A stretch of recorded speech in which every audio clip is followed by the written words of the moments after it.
¿Qué tal? Buenas tardes, mi nombre es Antonio Pérez y voy a explicar todo lo que involucra el proceso del funcionamiento de un controlador y un filtro digital.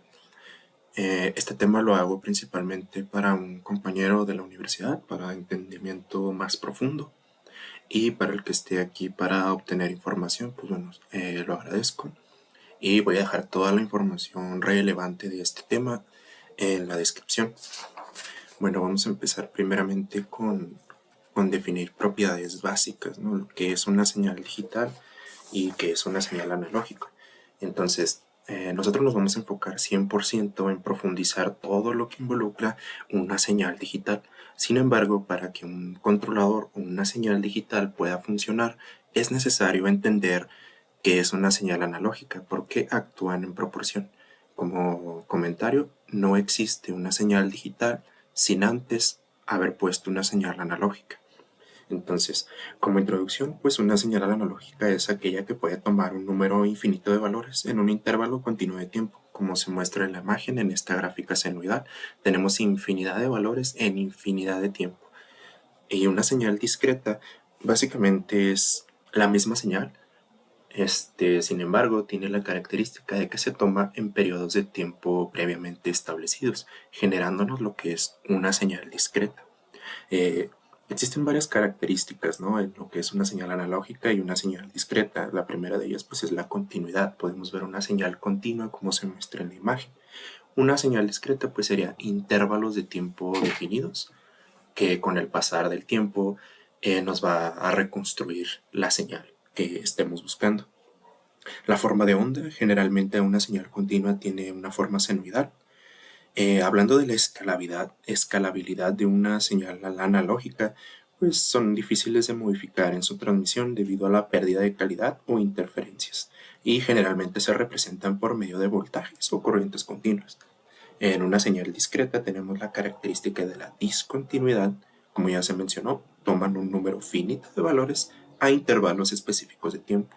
La forma de onda se representa mediante secuencias de valores discretos, típicamente números binarios. Eh, la precisión, hablando de una señal analógica y una señal digital, la señal digital es más precisa y se representa mediante secuencias de números o generalmente formato binario. Un cambio de señal analógica a discreta se denomina digitalización y fue uno de los desarrollos más significativos en la historia de las telecomunicaciones y la tecnología, especialmente durante el siglo XX. Este cambio fue crucial para la modernización de todas las industrias. Bien, una vez explicado un poco de lo que es la teoría de una señal analógica y una señal digital, recomendaría que investiguen un poquito más. Me fui bastante rápido porque nuestra prioridad es explicar cómo funciona este diagrama de bloques y qué es lo que involucra cada uno de los subprocesos. Aquí pues vamos a empezar con una señal inicial, lo que nosotros queremos controlar, una señal RDT. Esto lo podemos definir como nuestra entrada de referencia. Es una señal de referencia, una señal analógica deseada, lo que nosotros queremos controlar. Y tiene el subíndice T porque aún estamos hablando en función del tiempo. Estamos hablando de una señal analógica, como la que se muestra aquí, que actúa en función del tiempo. Por eso la sigla T, T minúscula. Después vamos a pasar a lo que es nuestro convertidor de analógico a digital. Este transforma la señal continua RDT en una señal discreta RDK, que es una señal digital. La K la vamos nosotros a conocer como una señal discretizada, un instante de valores de tiempo que toma señales de la muestra continua y la transforma en una señal discreta. Cuando nosotros veamos las siglas o el subíndice K en este diagrama, recuerden siempre, estamos hablando de un tiempo discretizado.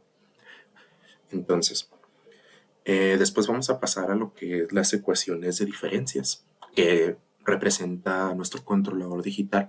Esta es la parte más importante de nuestro sistema. ¿Por qué? Porque es la parte que se encarga de tomar la decisión con base a nuestro sistema dinámico para que logre controlarse conforme a nuestra señal de referencia. Y como pueden denotar con las siglas GZ, ya nos encontramos en el tiempo Z, en un tiempo discreto.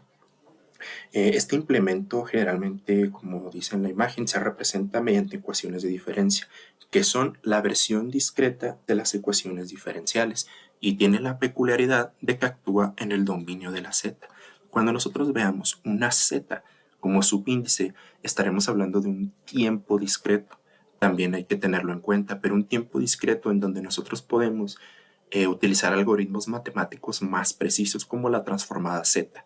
Por eso, la simbología de la z. Después, nosotros estaremos actuando en función discreta. Necesitamos convertir esa señal discreta a una analógica. ¿Por qué? Porque nuestra planta actúa en función del tiempo. Nuestro sistema dinámico es nuestra planta, nuestro sistema real que deseamos controlar. Hablemos de un robot, si lo queremos llamar así.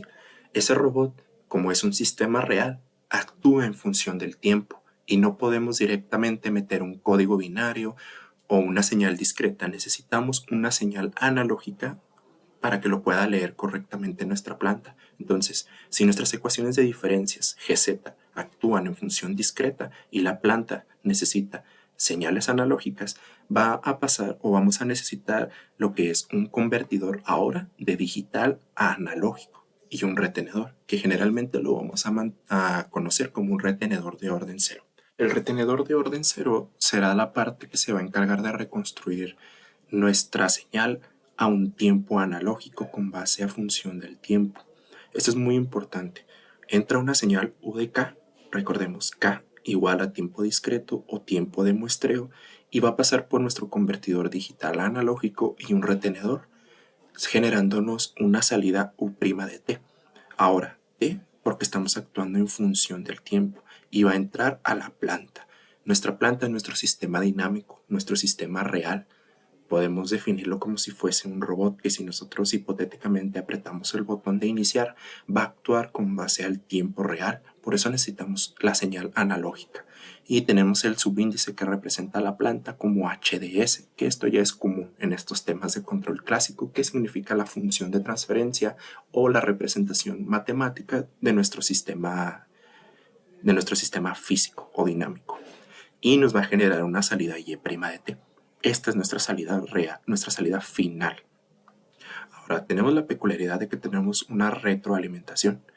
Esto básicamente se va a encargar de estar leyendo Y' de T para darse cuenta en el estado actual en el que se encuentra nuestro robot, nuestra planta o nuestro sistema dinámico. Esta lectura nos va a ayudar a nosotros para calcular el error. El error se va a definir como la salida Y' de T sobre la señal de referencia R de K. La diferencia va a ser leída y calculada por medio de nuestro controlador digital, que nuevamente va a ser el que va a tomar la decisión para que nuestra planta se estabilice. Ahora, esta salida final, como mencionamos, está en función del tiempo, por eso la T minúscula. Y podemos notar que aparte de nuestro sensor, que debería encontrarse por aquí, va a pasar a un convertidor analógico a digital. Porque nuevamente tenemos una señal analógica que nuevamente convertimos a digital. Y de K, lo podemos ver aquí. Simple, podemos definirlo como peras con peras, manzanas con manzanas. Nuestro sistema, planta, sistema real, actúa en función del tiempo y necesita una señal analógica, siempre con el subíndice T. Y nuestras ecuaciones de diferencias necesitan actuar con un sistema discreto, generalmente como código binario. Entonces, necesitamos nuevamente convertir nuestra señal analógica a discreta para que nuestro controlador digital, representado por ecuaciones de diferencias, pueda actuar correctamente. Entonces, recapitulando, tenemos una señal analógica que va a pasar a digital. Esta señal digital va a ser leída por las ecuaciones de diferencias, se va a reconstruir nuevamente a analógica para que actúe nuestra planta. Nos genera una salida. Esta salida se va nuevamente a convertir a discreta y va a calcular la diferencia de la referencia con la señal previamente leída y va a calcular el error en tiempo discreto, por eso la K.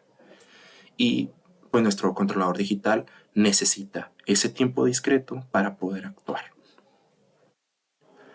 Aquí tengo un diagrama de bloques que representa el diagrama anterior, pero más detallado en cada uno de los subprocesos y lo vamos a ver a detalle. Vamos a empezar con esta primera parte, que es cómo generar nuestra señal inicial. Primeramente requerimos una señal, y una señal es energía. Mediante el circuito RLC que tenemos por aquí, vamos a representar este servomotor de corriente directa y vamos a generar una señal. Supongamos que nosotros conectamos este servomotor y nos genera esta señal, que vamos a denominarla como una señal entrada escalón, que puede representar una de las dos variables que podemos controlar de nuestro servomotor, que puede ser el voltaje y puede ser la corriente.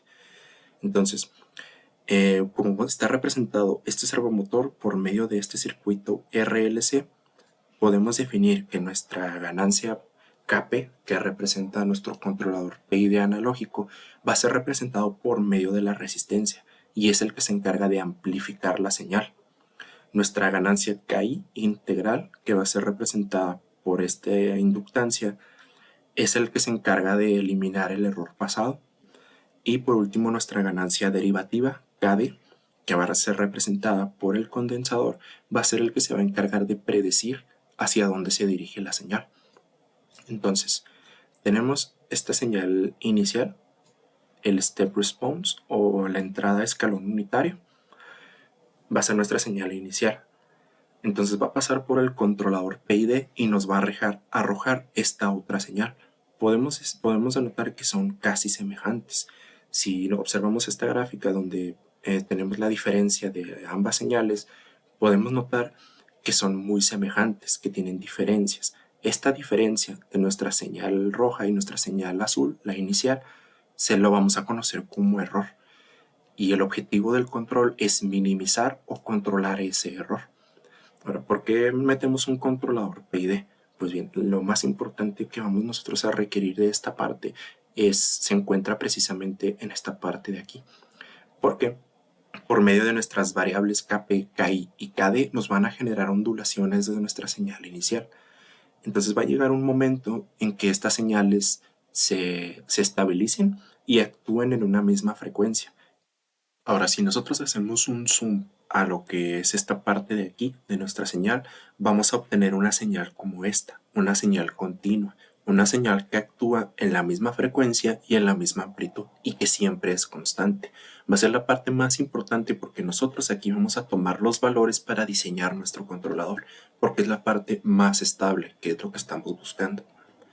Aquí tenemos un par de diferencias. Primeramente, aquí tenemos las tres ganancias, la ganancia Kp que amplifica, la ganancia Ki que elimina el error pasado y la ganancia derivativa Kd, que es la que predice hacia dónde se mueve la señal.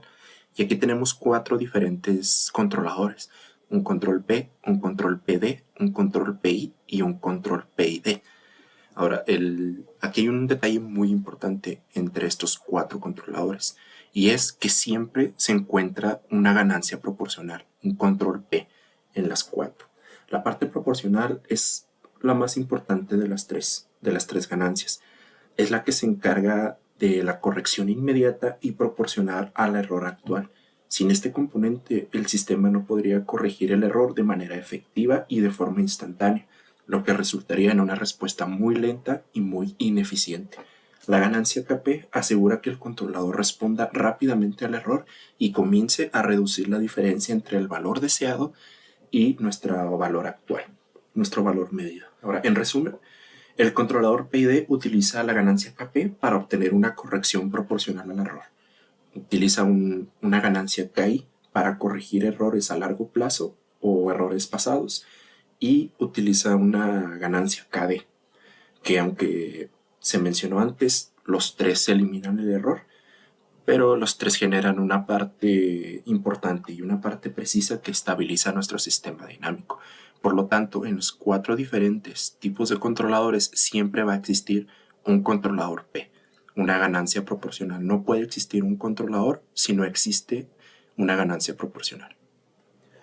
Una vez que ya tenemos esta señal continua que actúa en base a la misma frecuencia y a la misma amplitud en un periodo de tiempo constante, con una muestra infinita de valores, vamos a pasar a lo que es a discretizar esta señal por medio de un convertidor analógico a digital y vamos a utilizar teorías como lo que es el muestreo y el tren de impulso. La conversión analógica a digital es el proceso mediante el cual una señal continua se convierte en una señal discreta. Los sistemas analógicos, como lo son los sensores, miden magnitudes físicas de manera continua, pero los procesadores y computadoras solo pueden trabajar con señales digitales. Para que estos sistemas digitales puedan interactuar con señales del mundo real, es necesario convertir estas señales analógicas en datos digitales que puedan ser procesados. Tenemos una señal continua, producto de una función escalón que fue inducido por un controlador PID, y vamos a realizar una toma de muestras, cuyo proceso vamos a denominar como muestreo. Las señales se muestran en intervalos regulares de tiempo que vamos a conocer como periodos de muestreo y se representan con una letra T mayúscula. La relación entre un tiempo discreto con la letra K y el tiempo continuo T se puede representar mediante una ecuación muy sencilla. T es igual a K por T mayúscula. A este proceso lo vamos a conocer como muestreo, una toma de valores infinitas de tiempo de nuestra señal analógica y nos va a generar una señal digital como esta de aquí. Como recordamos en nuestra teoría introductoria, un controlador digital que se representa mediante ecuaciones de diferencias trabaja en un tiempo discretizado y generalmente va a tomar los valores de la gráfica con estos puntitos y lo va a trabajar con código binario. Ahora, el tren de impulsos. ¿Qué es el muestreo o el tren de impulsos? El tren de impulsos es una secuencia de impulsos discretos que se repiten periódicamente en un lapso de tiempo. Al nosotros trabajar con una señal continua, actuamos en función del tiempo, en función del dominio de Laplace mediante ecuaciones diferenciales. Al utilizar un tren de impulsos y generar una señal discreta, ese tiempo pasa automáticamente a definirse como el tiempo en el dominio Z, mediante ecuaciones de diferencias, permitiendo análisis matemáticos más sofisticados como la transformada Z. Bien, en el muestreo lo vamos a nosotros a identificar por los puntitos en esta gráfica. Y el tren de pulsos va a ser esta pequeña línea que está aquí, que es el que representa la parte gráfica de nuestro tiempo discreto. Ahora, un tren de impulsos está representado mediante esta ecuación, que está bastante sencilla. Básicamente es una X de muestreo que se va a multiplicar por el impulso de Dirac por nuestra toma de muestras. Aquí tenemos K por T mayúscula.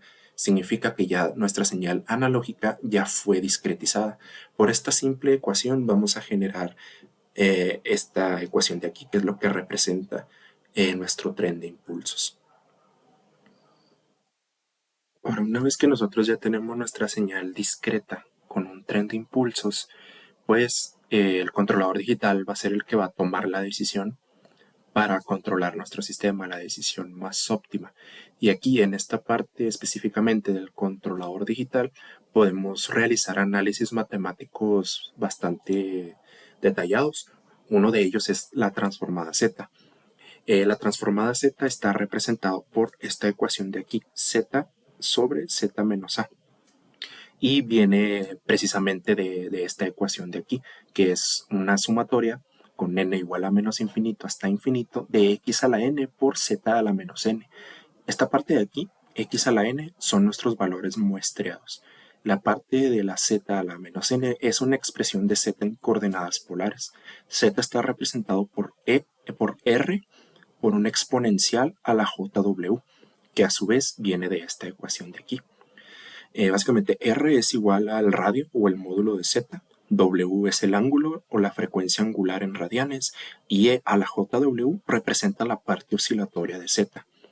Entonces, si nosotros tenemos estos muestreos a la n, lo vamos a representar así. Nuestros valores muestreados en tiempo discreto lo vamos a representar por a la n y lo sustituimos en la ecuación x a la n, valores de muestreos a la n por z a la menos n. Pues nosotros podemos empezar a realizar nuestros procesos algebraicos y nuestras series geométricas hasta llegar a esta forma, que es la ecuación que representa a la transformada z. Si nosotros graficamos la región de convergencia de esta ecuación, podemos notar que nos genera una región de convergencia con un radio que representa a A. Entonces, en este ejercicio, la constante de A va a ser la que va a definir la región de convergencia de nuestro sistema. ¿Qué pasaría si nosotros ponemos 0 como radio? pues no vamos a tener ninguna región de convergencia porque nuestro sistema de valores muestreados pues automáticamente sería cero. Y al multiplicarse por z a la menos n, pues todo nos daría cero y no tendríamos una región de convergencia. Muy bien, por mediante de estos procesos matemáticos vamos a representar nuestro controlador digital con un PID.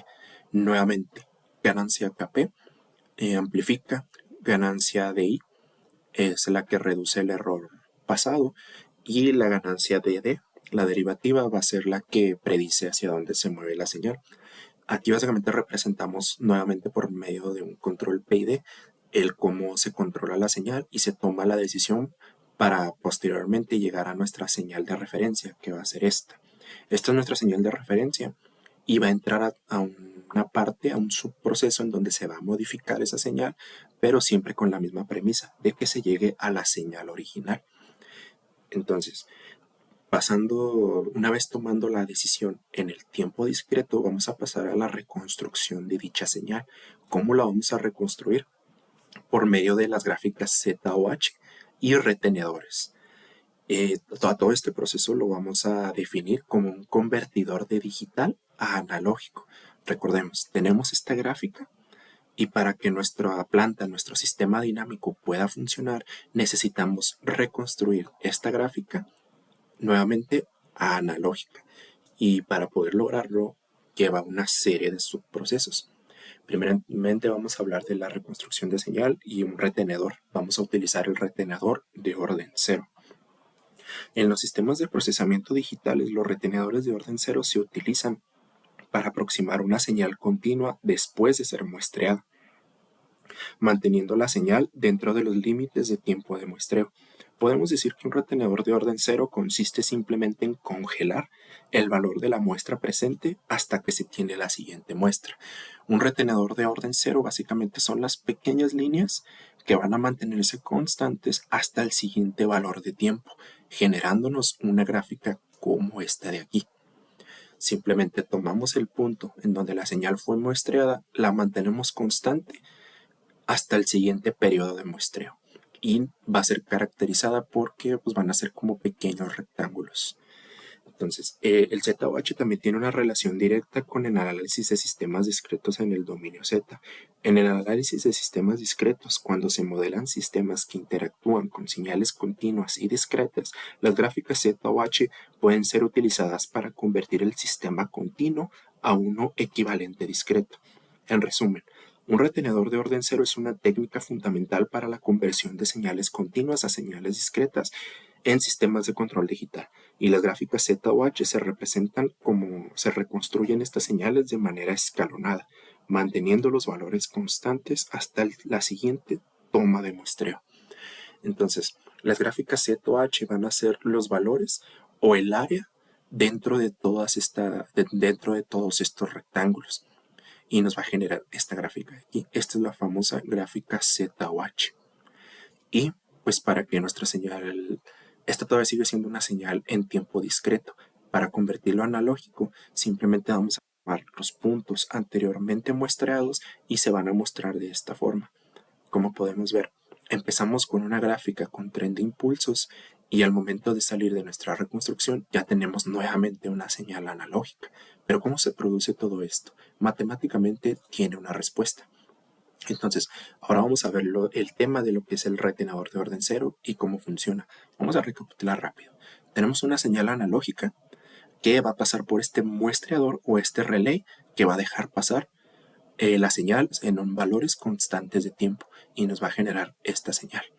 El retenedor de orden 0 va a mantener constantes los valores hasta el siguiente periodo de muestreo, generándonos una gráfica como esta. Supongamos que tenemos esta entrada escalón representada por esta ecuación que tenemos aquí. Y a su vez tenemos otra entrada escalón que está representada por esta ecuación, que no es más que exactamente la misma que esta, pero desplazada un periodo de tiempo. Si nosotros tomamos estas dos señales y realizamos una resta, obtenemos la siguiente expresión, que va a representar la retención de datos. Y a su vez, esta retención de datos va a representar este pequeño rectángulo, esta área que tenemos aquí. La diferencia es esta entrada de escalón menos la diferencia de esa misma entrada de escalón, pero desplazada un periodo de tiempo, vamos a obtener el área del rectángulo. Entonces a este proceso lo vamos a llamar como retención de datos. Y básicamente vamos a realizar el mismo proceso para cada uno de los rectángulos que nosotros hayamos generado de nuestra señal. Y va a ser representada de esta manera. Tenemos una señal h1 de t que va a multiplicar el instante de tiempo x0 por el primer escalón unitario menos el segundo escalón unitario. Esta parte de aquí nos va a generar el área de esta gráfica color morado. Ahora vamos a sumar exactamente lo mismo. Un instante de tiempo x de t que multiplica al primer escalón unitario menos un escalón unitario desplazado en un tiempo t. Y nos va a generar esta gráfica verde que tenemos aquí. Ahora vamos a realizar una sumatoria de todas esas diferencias para poder encontrar el área de cada uno de los rectángulos. Y sintetizando un poquito la fórmula, vamos a tener lo que estábamos mencionando, una sumatoria de un instante de muestreo que va a representar cada una de las áreas que son nuestra retención de datos.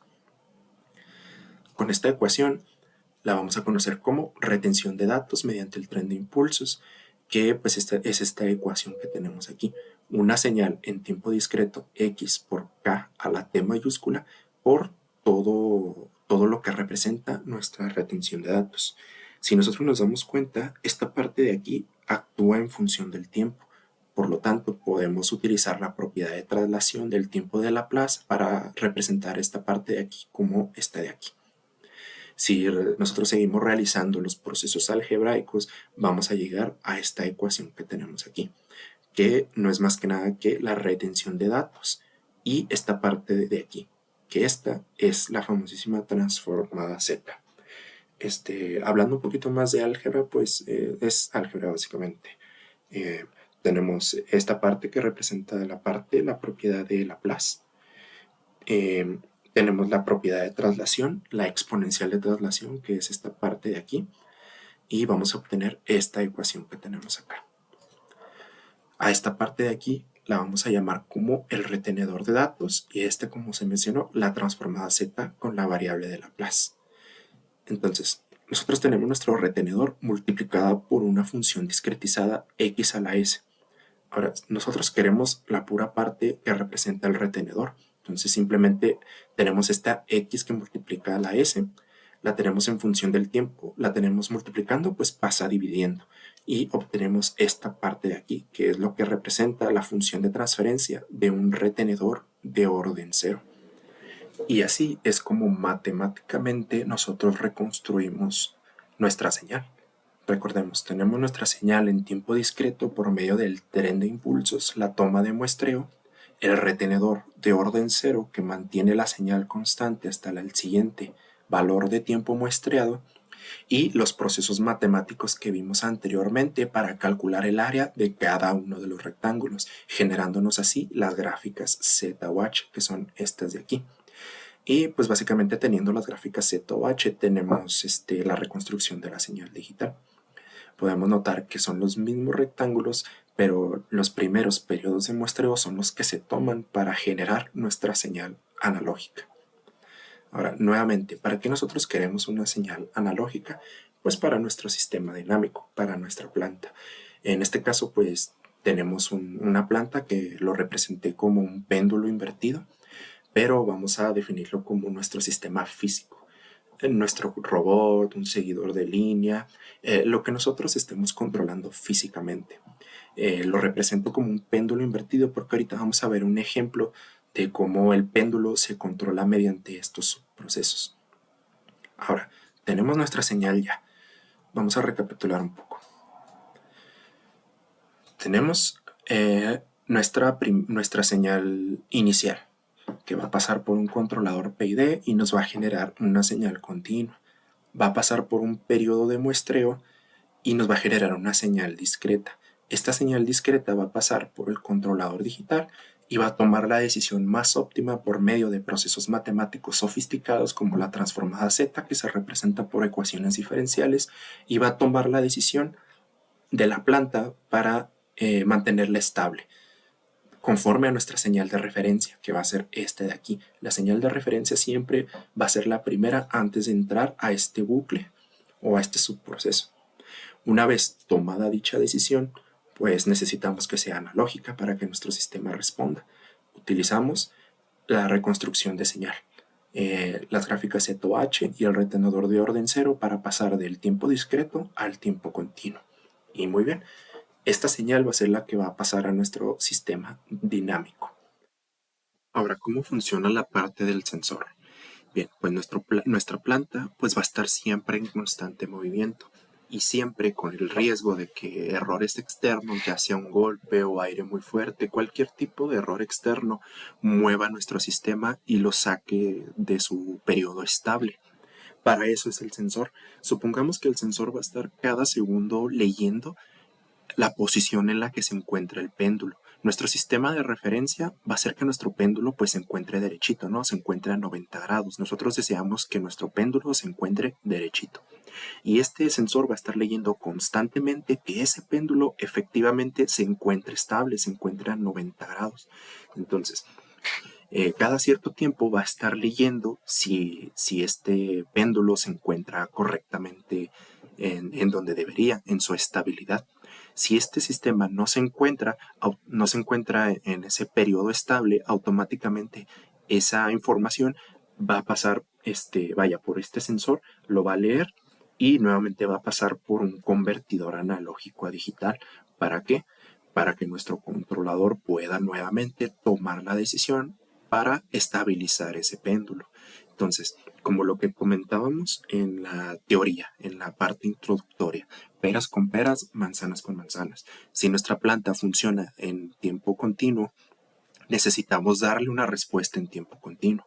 Si nuestro controlador digital funciona con periodos de muestreo en tiempo discreto, necesitamos darle la señal en tiempo discreto.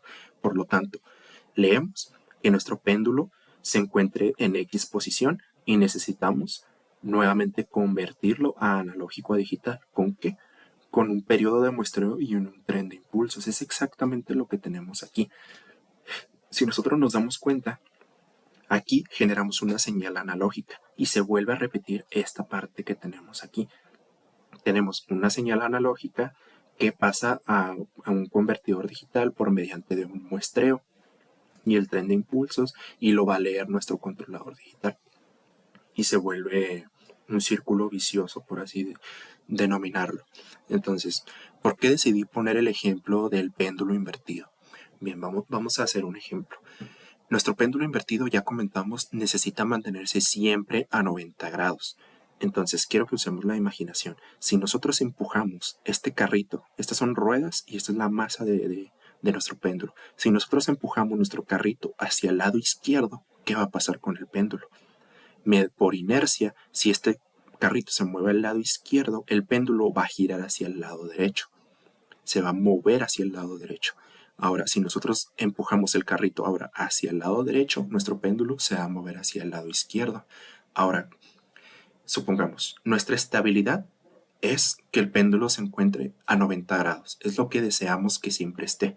Entonces, si nosotros movemos el carrito, así como está en la imagen, hacia el lado derecho, ya no va a estar a 90 grados. Supongamos que va a estar a 100 grados. Entonces, el sensor va a tomar esa instancia de tiempo. Va a decir, ¿sabes qué? Nuestro sistema dinámico está a 100 grados, a 100 grados de movimiento. Y nuestra referencia es que se encuentre estable a 90 grados. Entonces va a realizar la diferencia, el cálculo del error, que van a ser los 100 grados que está leyendo actualmente sobre la referencia, que es que esté a 90 grados. Entonces, esa diferencia de 10 grados para que se encuentre estable se va a encontrar aquí, en este punto de suma. Calcula la diferencia y le va a decir al controlador digital, ¿sabes qué? Nuestro sistema dinámico actualmente se encuentra a 100 grados y nosotros necesitamos mantenerlo a 90 grados porque es nuestra señal de referencia. ¿Qué hacemos? Entonces nuestro controlador digital ya va a decir, ¿sabes qué? Por medio de estos procesos matemáticos voy a mover tal actuador, tal servomotor y voy a empujar el carrito a la derecha con X fuerza para que se vuelva a encontrar a 90 grados. Y así sucesivamente. Ahora supongamos que lo empujamos nuevamente del lado contrario y ya no va a estar a 90 grados, ahora va a estar a 85. si lo empujamos ahora del lado derecho. Entonces, nuevamente va a tomar la medida y va a decir, ¿sabes qué? Nuestro sistema dinámico se encuentra a 85 grados y nuestra referencia son 90. Tenemos una diferencia de menos 5 grados para llegar a nuestra estabilidad. ¿Qué hacemos? El controlador digital va a tomar las decisiones necesarias para mover el carrito y que exactamente se vuelva a mover a 90 grados. Entonces, supongamos que tomamos este carrito, lo movemos del lado izquierdo a derecho cada cierto tiempo y tomamos unos valores de sensado cada segundo. Entonces, cada segundo se va a estar dedicando a tomar los valores de muestreo, calcular la diferencia y llevarlo a su región de estabilidad. Por eso me esmeré en poner nuestra planta como un péndulo invertido porque visualmente es fácil de entender. Queremos que se mantenga a 90 grados, movemos el carrito, calculamos la diferencia y volvemos a mantener nuestro carrito con el péndulo derechito. Muy bien, ahora les voy a platicar un poco de lo que es el teorema de Nyquist para el proceso de muestreo de señales. El teorema de Nyquist básicamente se refiere a la relación entre la frecuencia de muestreo y la señal continua.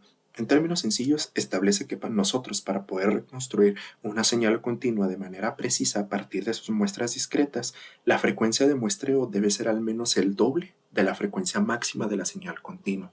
¿Qué quiere decir esto? Básicamente, nosotros tenemos esta señal de entrada, una señal de X servomotor, lo que nosotros queramos controlar, y lo queremos pasar a un tiempo discreto. Por lo tanto, realizamos una tasa de muestreo, que se puede ver aquí en la imagen, que son estas rayas azules. Realizamos un periodo de muestreo en valores X de tiempo, digamos cada segundo.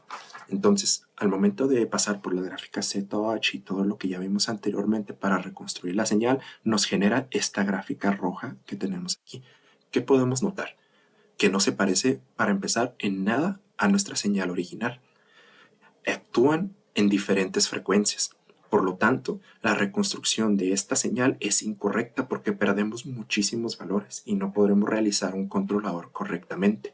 Y el teorema de Nyquist establece eso.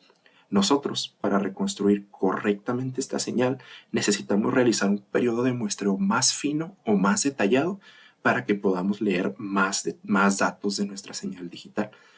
Nuevamente, nosotros si realizamos un periodo de muestreo más definido, más sencillo, más finito, podemos reconstruir mejor nuestra señal original. Ahora, tenemos esta señal, realizamos este periodo de muestreo y como podemos ver las gráficas son muy semejantes, son muy parecidas. Quiere decir que tenemos una reconstrucción correcta porque esta gráfica se parece a esta y esta es la que queremos controlar. Total, nos van a generar estas gráficas. La gráfica verde es la gráfica azul es nuestra señal original, lo que nosotros queremos reconstruir. La parte de color rojo es el tren de impulsos o el periodo de muestreo y la gráfica verde es la reconstrucción de las gráficas Z o H. Interesante aquí. Y es que hay diferencias entre las tres señales. Esta diferencia nosotros la vamos a conocer como el error, que va a ser la diferencia entre nuestra señal continua y nuestra señal previamente discretizada, cumpliendo así con el objetivo del control, que el objetivo del control autónomo es minimizar el error entre la señal continua y su reconstrucción directa, o controlar la energía de una manera eficiente. Muy bien, devolviéndonos a nuestro diagrama clásico de control digital, pues quiero entender que ya tenemos un poquito más de entendimiento de qué es este diagrama. Vimos exactamente este diagrama, pero más detallado. Señal de entrada RDT en tiempo continuo pasa por un convertidor analógico a digital y se convierte en una señal RDK, K por tiempo de muestreo. Después, esta señal va a ser nuestra señal de referencia, lo que nosotros queremos controlar. Esta señal va a pasar por medio de las ecuaciones de diferencias, que pues es nuestro controlador digital, es el que va a tomar la decisión óptima de nuestra planta, de nuestro sistema dinámico para llevarlo a su región de estabilidad. Se representa con las siglas GZ porque realizamos procesos matemáticos como la transformada Z. Este es el tiempo Z. Tenemos una señal de error, que va a ser la señal E de K, y va a pasar a una señal U de K. Nuevamente, sigue siendo discreta. Ahora, para que pase a nuestra planta HDS, necesitamos que sea continua, pues utilizamos todo lo que involucra un proceso para convertir la señal digital a analógica por medio del retenedor de orden cero, nos genera gráficas Z o H y a su vez una gráfica continua que nuestra planta puede leer. Esta señal va a ser representada por U' de t ahora en un tiempo en segundos, en un tiempo real. Pasamos de tener una señal discreta a una señal en tiempo continuo. Nos va a generar una señal de salida Y' de t. Esta salida Y' de t va a ser la que va a estar censando, la que va a estar leyendo dónde se encuentra nuestra planta actualmente. Va a agarrar esta señal, nuevamente la va a transformar a señal discreta con las siglas Y de K. Miren, tenemos E en tiempo, va a pasar a discreto con la letra K. Va a calcular el error Y de K sobre R de K y esa diferencia va a ser denominada con E de K. Esa va a ser la diferencia, el error de lo que leímos actualmente, Y de K, por nuestra señal de referencia R de K. Y así sucesivamente. Entonces, pues ya entendimos cómo funciona específicamente cada uno de los subprocesos de nuestro controlador digital. Espero que haya sido muy claro. Toda la información la voy a dejar en descripción y por mi parte sería todo. Muchas gracias.